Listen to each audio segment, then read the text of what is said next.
Hi there, my name is Alec Cuss. I'm a Yorkville University student in the Master of Counseling Psychology program. This is my cognitive behavioral therapy, CBT agenda setting video comparison. So today I'm going to be discussing the process of agenda setting in cognitive behavioral therapy, or CBT. Agenda setting is a collaborative and structured approach used at the beginning of each session to help ensure that time is being used effectively and that both the counselor and the client are remaining focused on meaningful therapeutic goals. A lot of my understanding from this comes from the Kennerly et al. 2017 resource in our textbook from this course, as well as some other resources which I will be including throughout this video. And as research suggests from Coleman et al. 2024 and Orlando et al. 2022, the structured components such as agenda setting are associated with improved therapeutic outcomes and increased treatment effectiveness. So we know that the agenda setting and structured components such as that improve the effectiveness of treatment. So I'm going to begin by reviewing the 7 core components of agenda setting. Much of those are coming from the Kennerly et al. 2017 resource, and then I'm going to provide a framework for evaluating 2 counseling videos, followed by a reflection on counseling style preferences. And finally, I'm going to describe some common difficulties in agenda setting and strategies to help address them. So the 7 components of agenda setting, the first one is a brief review of the past week. And this involves gathering a general overview of the client's recent experiences, focusing on some key events, asking open-ended questions that may inform the session. And the goal isn't necessarily to explore in depth, but to identify potential agenda items to discuss in the session. The second component is a review of the previous session. So this allows the counselor and the client to revisit important themes, clarify any misunderstandings, identify any lingering thoughts or reactions. It can also help address how well the client has retained and is engaging the prior material that they've covered. And the third component of agenda setting is this assessment of current mood. And this can be done informally through discussion or formally through a rating scale, 1 out of 10 kind of Likert scale kind of method. And monitoring the mood provides a snapshot of the client's current emotional state and helps guide priorities for the session. Obviously, how they're feeling in the moment is going to play into maybe what you want to focus on for that session. And the fourth component is a review of any homework or assignments in CBT. There's a lot of homework or assignments. I think it's the Kennerly resource that talks about maybe referring to them as something else, as some people have a prior negative experience with the term homework. Something in my practice that I've found working as an addiction counselor is some people like the term tools. So I'm not giving you homework. This is a tool that you can maybe use. But obviously that's case by case by clients. But between sessions, the work is really essential with CBT, and reviewing that, what they've been working on, can help reinforce the learning, identify any barriers, make sure that it's actually having an impact, that they are doing it and that it is having a positive impact on them. And we can also connect past work to current concerns as well. And then the Volk et al. 2019 article points out that clinicians consistently identify that reviewing homework is a core and intentional component of a CBT practice. So not just assigning it, but actually checking up on it, see how they're doing with it. Is it having an impact? And are they struggling with it? Is it making sense to them? Because if it's not, well, maybe we need to try something different, go in a different direction. Maybe they need a bit more explanation before it's being handed out. And then moving on to the 6th component is the assignment of new homework. These tasks are collaboratively developed and directly linked to the session content, and it can help clients to apply the skills in real-world contexts.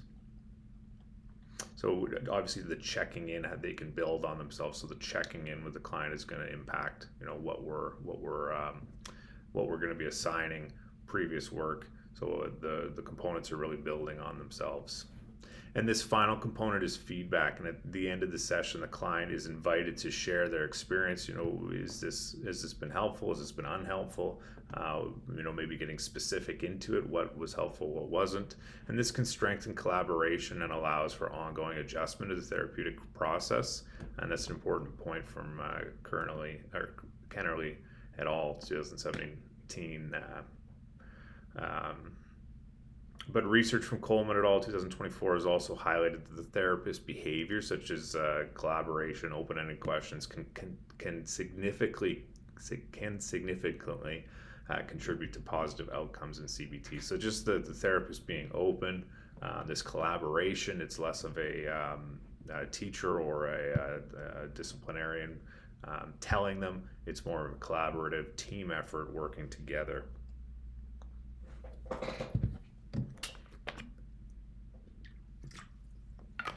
And then if we move into just a critical evaluation of the agenda setting videos. So in the first video, which was the Dr. Todd Grand video, the counselor is demonstrating a structured, directive, and highly collaborative approach to agenda setting, with most core CBT components are clearly and effectively implemented. The session does begin with a brief review of the past week, during which the client described ongoing workplace challenges alongside noticeable improvements. She attributed these gains to completing her homework, which is particularly, if I was her counselor, I'd be happy to hear that. Particularly the use of a thought record assignment, which helped her identify automatic thoughts and regulate her emotions more effectively across multiple contexts. And the counselor reinforced these improvements, which supported both the client's motivation and self-efficacy. The counselor also incorporated a review of the previous session and homework and linked past interventions to current progress. So this was handled quite effectively, I thought, as it demonstrated the continuing between sessions and reinforced the practical application of CBT skills. And this is something that Kennerly et al. 2017 also pointed out. A clear strength of this session was the inclusion of a mood assessment, which provided a structured check-in and helped contextualize the client's current functioning. This contributed to a more informed and targeted agenda setting process. In establishing the agenda, the counselor maintained a collaborative stance, initially inviting the client's input while also offering structure. So the client presented multiple concerns, including academic stress, relationship difficulties, and workplace functionings, and some interpersonal conflict with their employer. And rather than allowing the session to become unfocused, the counselor normalized the challenges and specifically mentioned being pulled in multiple directions, while also guiding the client towards prioritizing a topic or an agenda for the session. So the counselor demonstrated some strong skills in managing competing agenda items by helping the client articulate and organize her concerns into 3 distinct goals, and guided the questioning through guided questioning and frequent summarizing of what the client was saying and paraphrase some of her words back to her. The counselor supported the client in identifying that the school-related stress was the primary issue that she wanted to focus on for this session. Primarily, it was associated with fears around her future, and there were some elements of catastrophizing as well. She mentioned that if she can't take care of her school, she'll fail out. She won't be able to get a good job. She won't be able to get a good relationship. So it was really seemed that the other concerns were secondary in that nature. The use of summarizing and paraphrasing throughout the session, I also picked up on and noticed, and it really enhanced the clarity, ensured that they were on the same page. There was a mutual understanding and helped maintain focus as well, I found. Once the priority was established, the counselor developed a structured plan for the session, and he did this while maintaining flexibility to address additional concerns if needed, and specifically that if there was time at the end of the session, that they would address some of the other concerns that she was having, that being the relationship issues and the employment issues. So this session also included this collaborative approach to the homework assignments, which built on prior work and reinforced some skill development. And importantly, the counselor checked for the client's agreement with the plan, further supporting this engagement and collaboration aspect. He never was just kind of, this is what we're doing. It was always, this is what I'd like to do, and do you agree to that? Is that something that sounds like you want to focus on? And she was open to that throughout the session. From a critical perspective, the counselor demonstrated some strong competence in structure, collaboration, and prioritization, all which are essential components of effective agenda setting.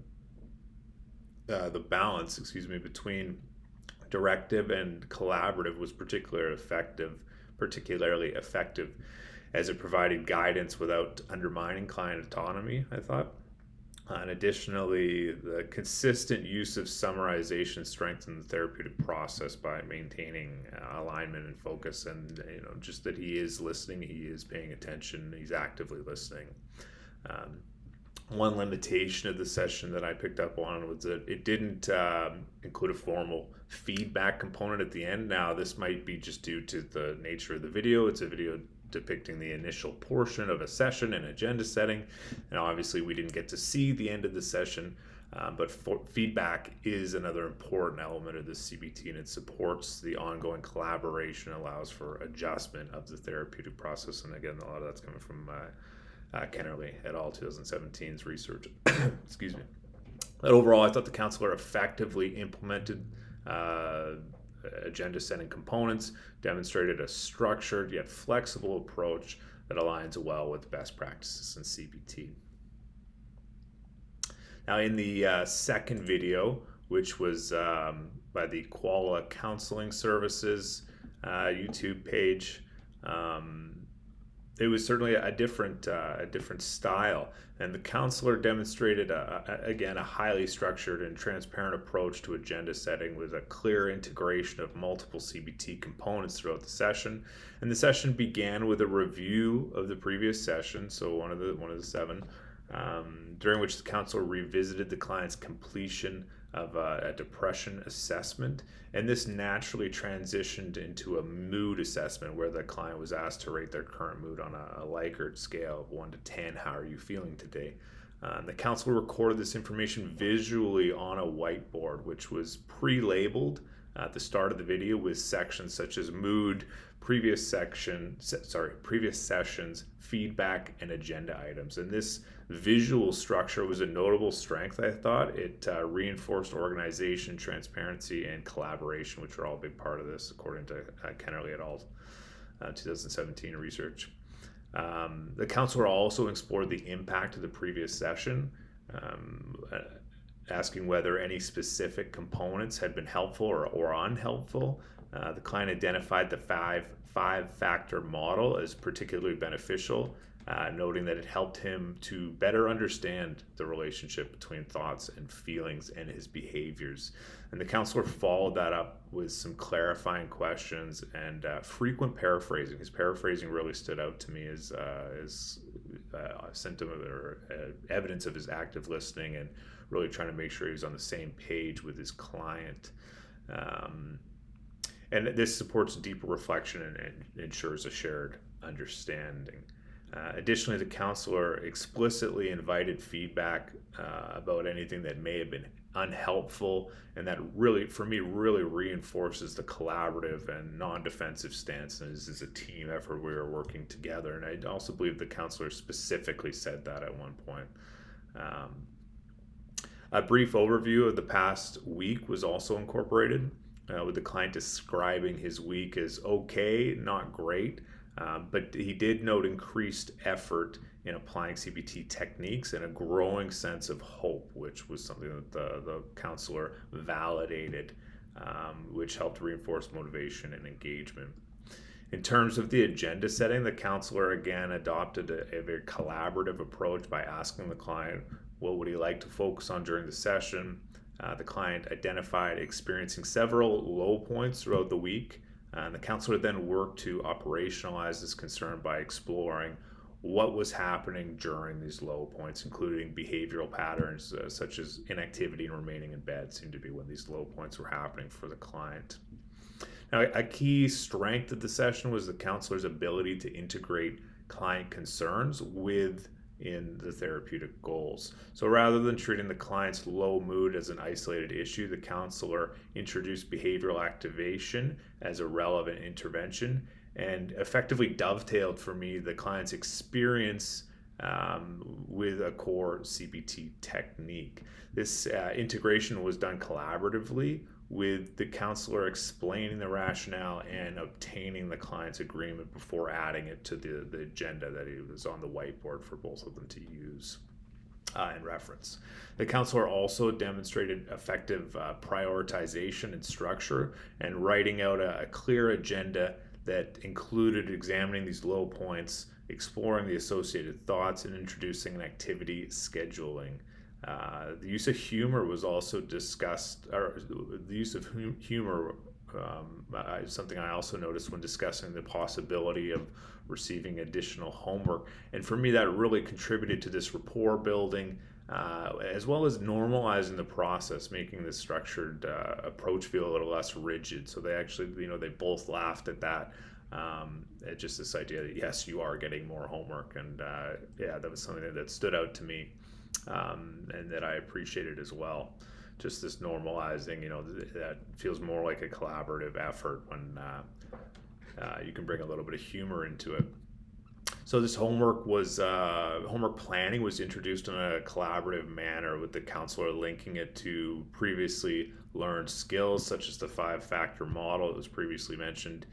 The counselor also checked for the client's agreement throughout, ensuring that that the client remained engaged and willing to participate. So from a critical perspective, the counselor demonstrated strong competence in structure, transparency, and collaboration, particularly through the use of visual aids and explicitly setting of an agenda.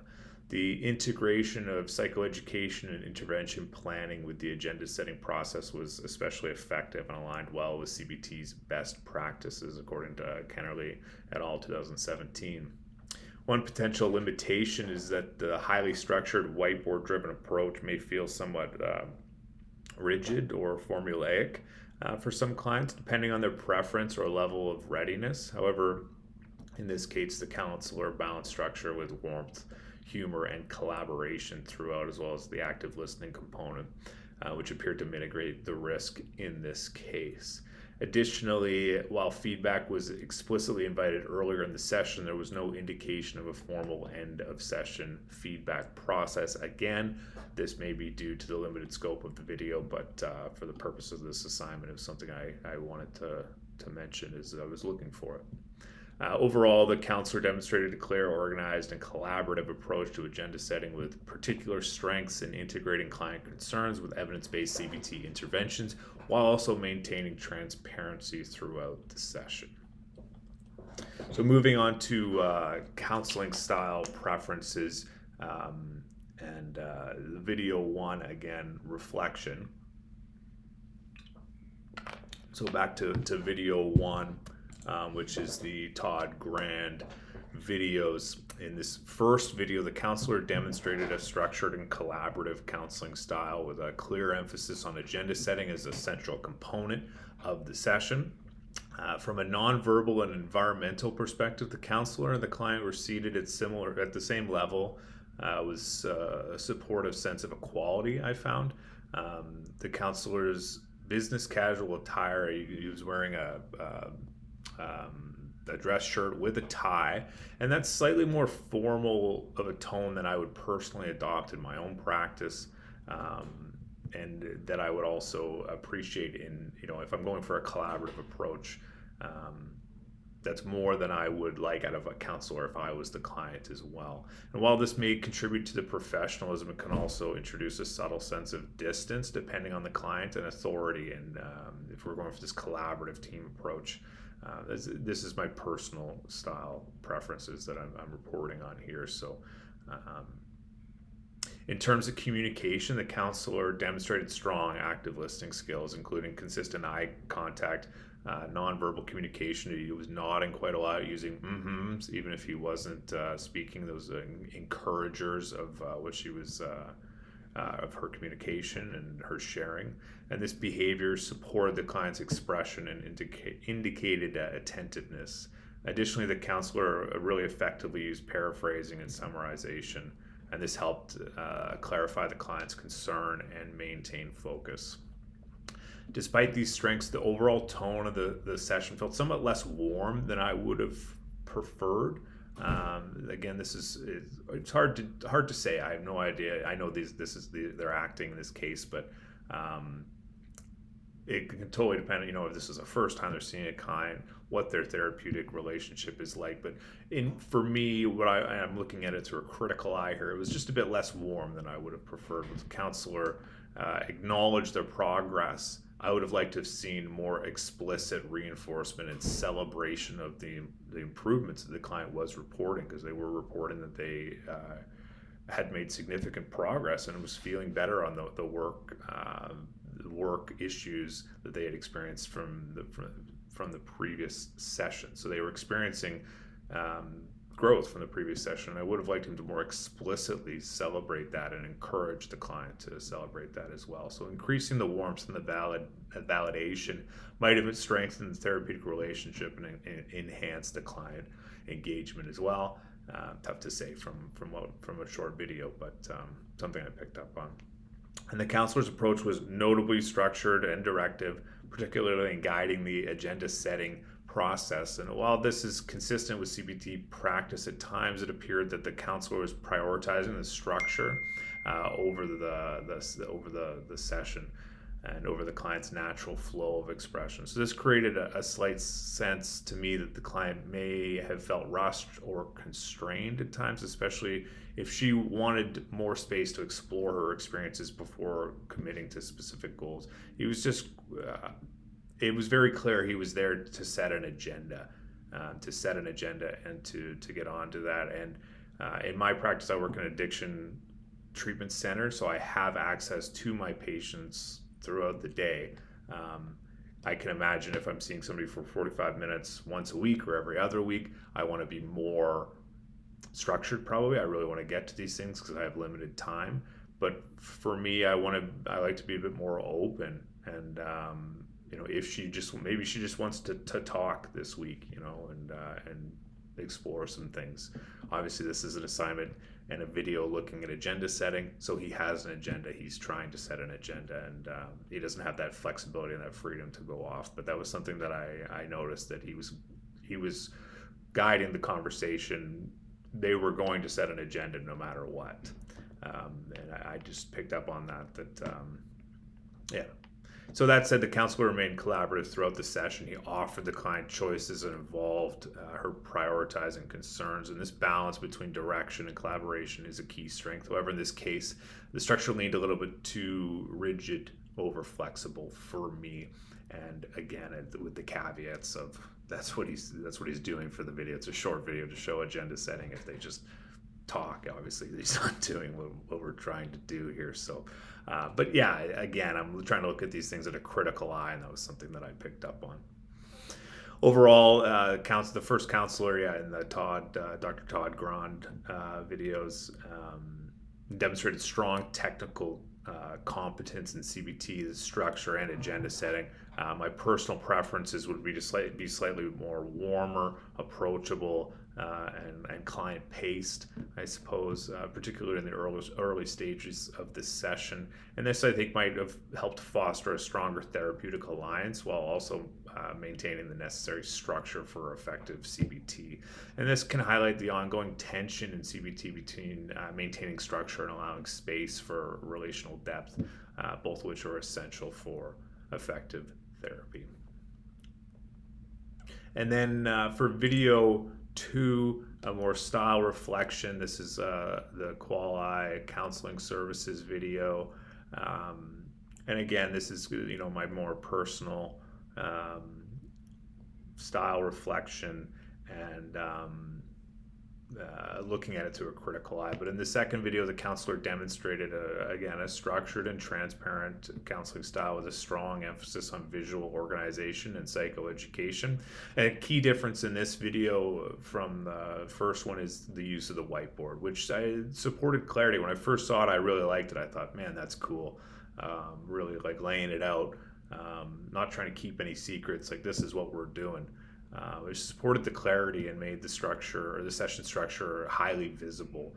And while I found that this did enhance the transparency and reinforce the collaboration, the counselor remained standing throughout the whole video, and I'm assuming much of the session, which created much more of that hierarchical teacher-like dynamic. And in my view, this positioning can unintentionally communicate the expertise over collaboration. Now, obviously he is an expert, and obviously we're striving to be experts, but this one thing I really appreciate about CBT is that it's this collaborative, we're a team, and we're working on this together. And just that power dynamics of him standing and lecturing at him is what it even non-verbally, that's what it was communicating to me.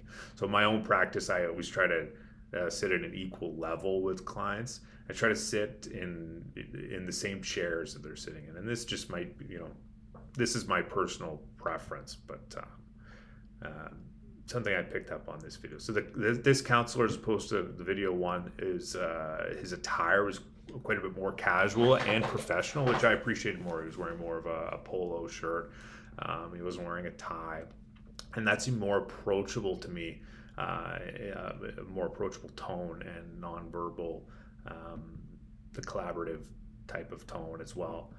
In terms of communication, he demonstrated strong active listening skills, particularly consistently paraphrasing and checking for accuracy with his clients. And this helped validate the client's experience and ensured a mutual understanding throughout the session. And I also appreciate that the counselor explicitly invited both positive and negative feedback, which really supports this collaborative, non-defensive therapeutic environment. I really appreciated that. He gave the client permission to tell him what wasn't working or what wasn't as effective for him, and I think that's really important.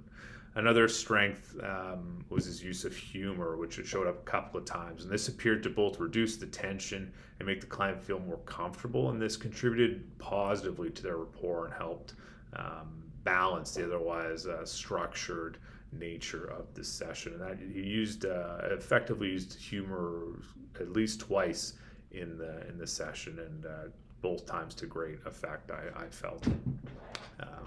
However, the overall pacing of the session, it's again, I know I'm looking at this through a really critical eye, and it's a short video and they're there to show us agenda setting, but the session felt somewhat rushed, and that there's a clear emphasis on progressing towards agenda setting. And while this is appropriate for demonstrating of CBT structure, it could limit the client's opportunity to explore their concerns more freely.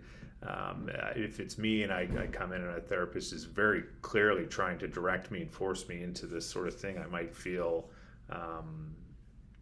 like I'm not as free to just kind of share, and that they have an agenda and that I'm almost at the whim of their agenda.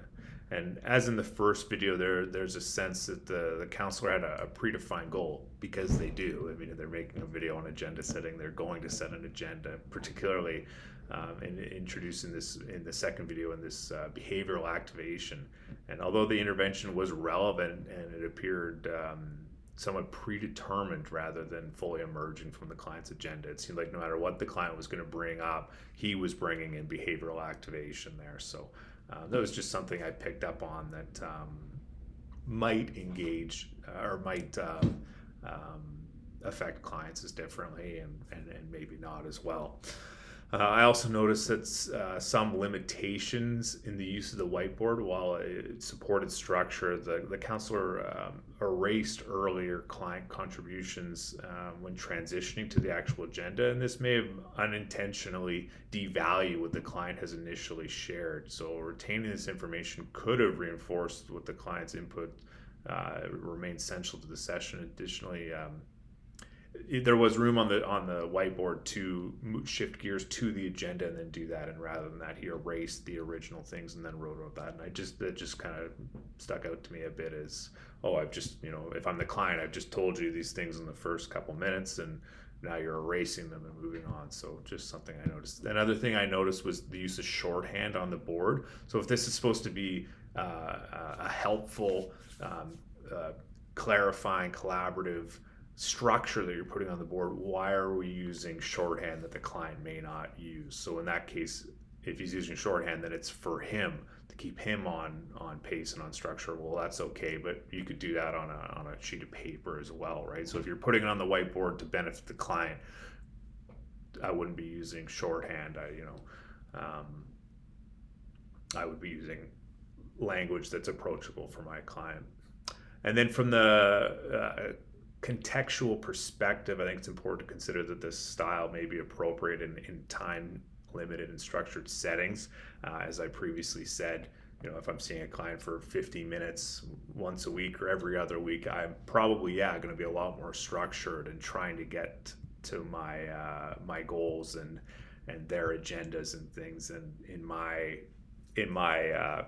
practice, as I've said, that's less of a concern. I have active access to my patients much more, but it was something that stuck out to me that in contrast in settings where we have more time, more flexible, a more client-paced approach may be preferable for me. There's a time and space for setting an agenda, and there's a time and space for just letting the client explore their own thoughts and feelings on things. But overall, I appreciated the counselor's strengths and structure, transparency, the use of feedback. My personal preference would be for a slightly more balanced approach with greater attention to pacing, physical positioning, and ensuring that all the elements of the session, including the visual tools, consistently support this collaboration and client engagement. And then if we shift gears again here and just talk about some common difficulties and strategies in agenda setting. And again, this is mostly all, unless I say otherwise, coming from Kennerly et al.'s 2017 resource. And one common difficulty in agenda setting is setting a vague agenda. So new counselors can accept broad topics without clarifying specifics and trying to nail down to a specific agenda. And this can lead to unfocused sessions. And a helpful strategy can be to ask targeted questions and operational concerns to get clear and manageable targets. And both the videos effectively did this. They didn't take the first idea. Usually it was, and there was a bit of a negotiation point in the first video. Dr. Grande used, she brought up 3 concerns, and he effectively helped her pick one. Well, which is causing you the most distress? The second difficulty that can commonly come up in setting agendas is including too many items on the agenda. And this is one, again, that came up in Dr. Grande's video, where she has 3 ideas she wants to cover, and he effectively chose the one that's causing her the most distress, and then made it clear that we can work on this in the future, and also if there's time at the end of our session, we can also address that as well. And this can result in a superficial discussion and some frustration if it's not done effectively, as he did, having too many items on the agenda. From both the counselor and the client's perspective, if we're focusing on too much, we're not focusing on anything in depth enough to maybe be making progress. And that's something where that feedback is so important that we can learn from our clients too. And to address this, counselors can collaboratively prioritize 1 or 2 key issues and defer others to future sessions, which we saw effectively in the Grande video.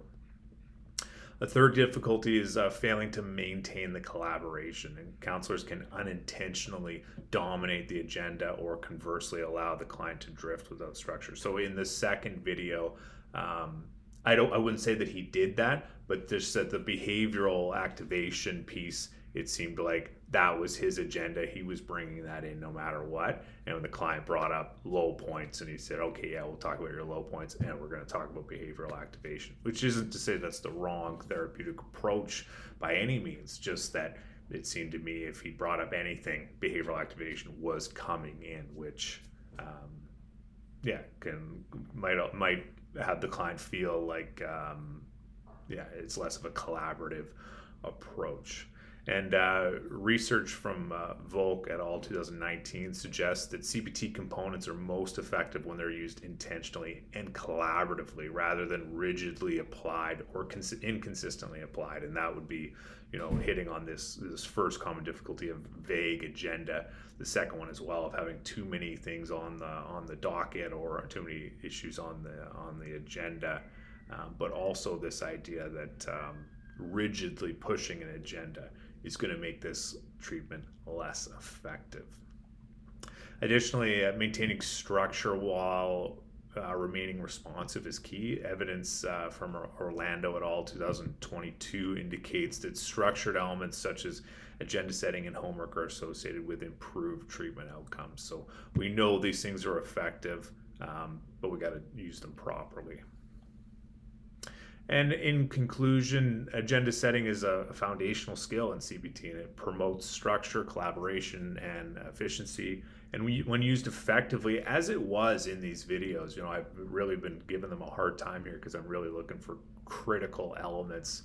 I'm really looking for critical elements, but it was done effectively. I did learn from both the videos. And it enhanced the client engagement and ensured, I believe, that the therapy remained focused on meaningful and achievable goals. And its empirical research supports this role of structured CBT components, including agenda setting and improving therapeutic outcomes. And again, that's coming from Coleman et al. 2024, Orlando et al. 2022. And developing confidence in this process takes practice, but it is essential for delivering effective CBT. And that's mostly everything that I wanted to cover this morning. I did want to say also, just it's been at first when I saw this assignment, I thought, well, I'll do the essay, and I just realized how many essays we do in this course, and I was kind of essayed out. So I was thankful to do something a little bit different and talk for a bit. So thank you again, and thank you.